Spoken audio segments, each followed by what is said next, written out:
That's the most beautiful thing I've ever heard in my life. I can't help but fall for you harder each day. He sounded so real. I almost fell for it. You're pretty good with words, aren't you? I'm serious about you. To my surprise, he gave me a quick peck on the lips, and it made me blush like hell. One weekend, he insisted that I train him in boxing. When we got inside the ring, he was so hyped up. Are you sure about this? Heck yeah! But the moment I threw a single punch, he went flying like paper. I worriedly rushed up to him, but he immediately got up. I wasn't ready, but this time, I'll show you no mercy. I decided to make him win and let him knock me out this time. You cheated. You let me win. No, I didn't. He was pouting as he sulked in the corner, and suddenly I felt bad. Fine, I cheated. I'm sorry. I'll accept your apology if you'll have a date with me. I agreed, and he took me to the park. I waited for him on the bench as he bought me ice cream. There were a couple of kids playing around, and to my surprise, he called them over and bought ice cream for all of them, and even gave the vendor a huge tip. He wasn't really that bad after all, and I just found myself smiling. Oh no, I couldn't fall for him. I had to get rid of these stupid thoughts and focus on my goal. The next day, I told Chase that I wasn't feeling well, so I couldn't go to school with him. As soon as the coast was clear, I slipped into his dad's room and went straight to the bathroom. I checked every corner and space until I saw a button underneath the sink. I pressed it, and to my surprise, the bathtub slid away, revealing a trap door beneath it.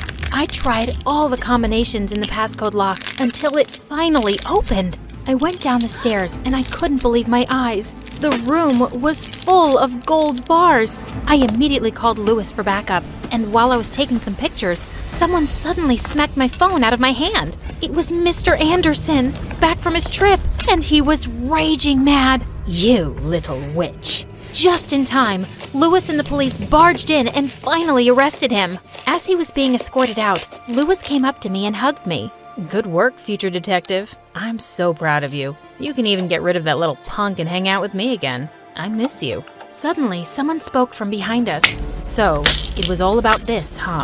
I turned around and my smile instantly disappeared upon seeing Chase standing by the door. The hurt look in his eyes broke my heart. Chase, let me explain.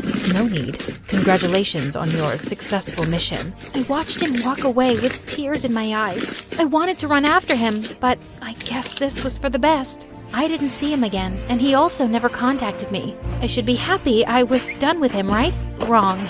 It kept on bothering me. A lot. One day, Lewis took me out for dinner, and I was expecting him to give me another case. But he completely surprised me by saying, I like you a lot, Artemis. Will you be my girlfriend? I had been waiting for this moment. I should be happy. But why was I thinking about Chase? I'm so sorry, Lewis, but I think we're better off as friends. You like someone else, don't you? I just bowed my head down and smiled. It didn't matter now because I'd ruined his life. 2 years had passed and I was finally studying criminology at university. One day during lunch, I decided to try the new restaurant around the corner, and I was shocked to see who the chef was. Chase! It's so nice to see you here. How are you doing? I'm doing great. I took your advice and here I am. He looked even more handsome than before. I didn't know what to say. It's really good to see you, Artemis. You too. I wanted to hug him and tell him that I missed him, but I couldn't. He then excused himself and walked up to a familiar girl who had just entered the restaurant. It was Vanessa, and they were hugging sweetly. I felt so jealous. I just got up to leave. As I walked out of the restaurant, I felt someone running after me. Are you jealous? Huh? What are you talking about? Vanessa realized that she actually likes girls, and we ended up being good friends. Oh, wow. I didn't expect that. Just then, he stepped closer and held my hands. I've been in love with someone else for a long time now. I bet you know her. You're supposed to be mad at me for putting your dad in jail. I'm not. He's a criminal, so he deserves it. I'm upset because you pretended to love me. When did I say that I was just pretending? You weren't? He looked so cute as he blushed, and with that, I grabbed him by his collar and kissed him. Sorry, it's just a reflex. Let's make it a habit then.